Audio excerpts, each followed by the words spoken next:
Over here. No. Here.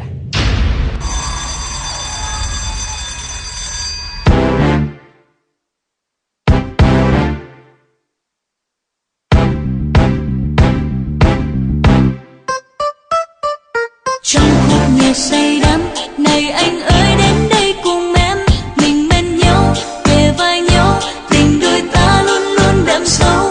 Baby xin anh đừng quay gót, xin anh quên bao câu dối gian để cho em thôi suy tư lo, vì giờ đã có em trong cuộc đời.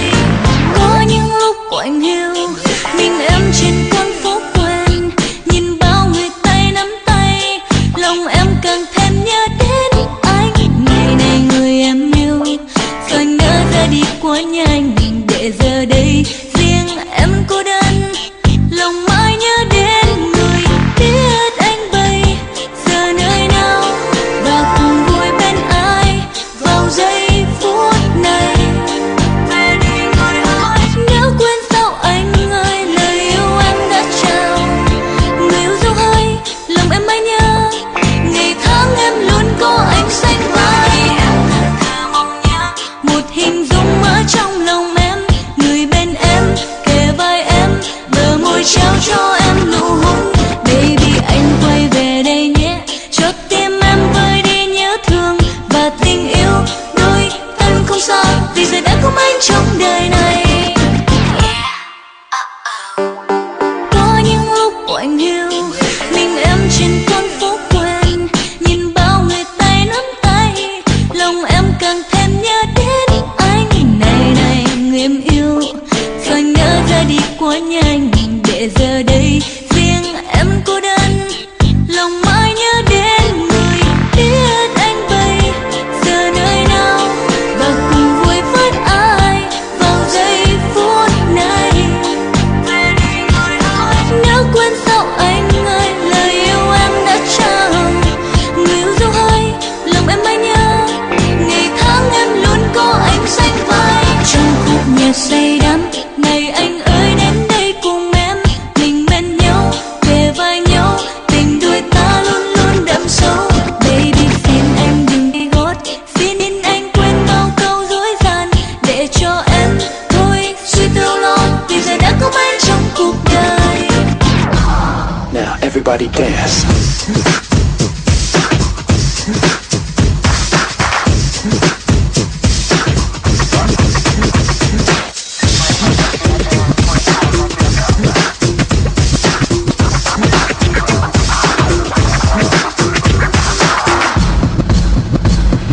Cho bao mơ ước tình yêu bay cao, ta bên nhau mãi đừng rời xa em. Em luôn luôn nhớ ngày mà khi anh đã nói yêu em hơi hơi. Đừng vội quên tình yêu khi xưa, biết sẽ muộn màng khi đã xa anh. Em vẫn mãi còn anh trong tim, anh ơi anh có hay biết chăng, một hình dung ở trong lòng em, người bên em kề vai em, bờ môi trao cho em nụ hôn. Baby anh quay về đây nhé, cho tim em vơi đi nhớ thương và tình yêu đôi thân không sao, vì giờ đã có anh trong đời này. Trong khúc nhạc say đắm này anh ơi đến đây cùng em, mình bên nhau kề vai nhau, tình đôi ta luôn luôn đậm sâu.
có bóng nước chợt tàn, mẹ bảo ta rằng bông bóng mưa. Rồi sao nữa? Và mẹ cũng đi mãi trong chiều mưa bong bóng. Mẹ đi mang theo câu chuyện buồn, cổ tích bong bóng và mưa. Chuyện mẹ ru ngày xưa thật xưa.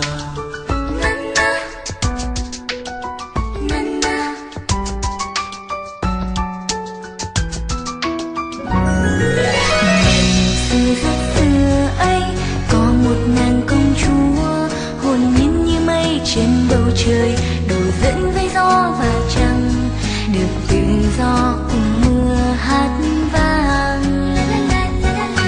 Nàng công chúa bong bóng yêu tràn ngây nơi bóng, dường như bên nhau quên giận hơn, dù có những lúc mưa vô tình làm buồn công chúa bong bóng nhiều lần.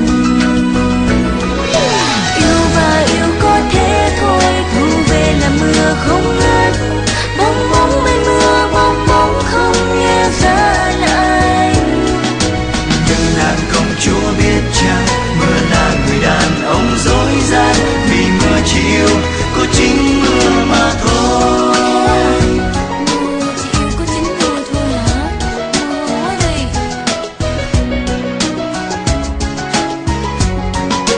Đây câu chuyện rất xót xa ở một vùng đất xa xa, nàng công chúa mưa mưa. Nhưng mà sao cơn mưa kia lại dối gian, công chúa buồn nước mắt rơi như bông bóng mưa. Chuyện tình buồn vẫn chưa kết thúc nếu mưa vẫn rơi. Dần cứ trôi mãi mang mùa thu đi mất, để đông sang mưa phùn lạnh, để bong bóng vỡ tan, vì trời cho làn mưa giá băng. Nàng công chúa bong bóng không còn yêu mưa nữa, dường như không yêu không giận hơn. Nàng khóc nước mắt nhạt nhòa, hòa cùng mưa vào trong niềm đau. Sao tội quá ta.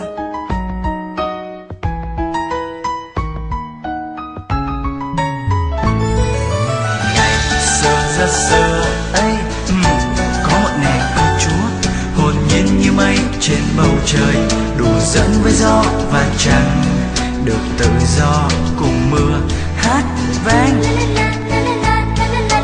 Nàng công chúa bong bóng yêu chàng mưa lơ đãng, dường như bên nhau quên dần hơn, dù có những lúc mưa vô tình làm buồn công chúa bong bóng nhiều lần. Yêu mà yêu có thế thôi, thu về là mưa không ngớt. Bong bóng bên mưa, bong bóng không nghe giá lạnh.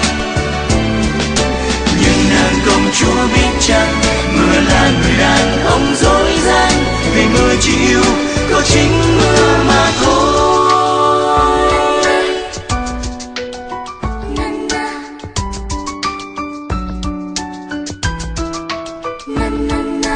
Thời gian cứ trôi mãi mang mùa thu đi mất, để đông sang mưa phùn lạnh, để bong bóng vỡ tan, vì trời cho làn mưa giá băng.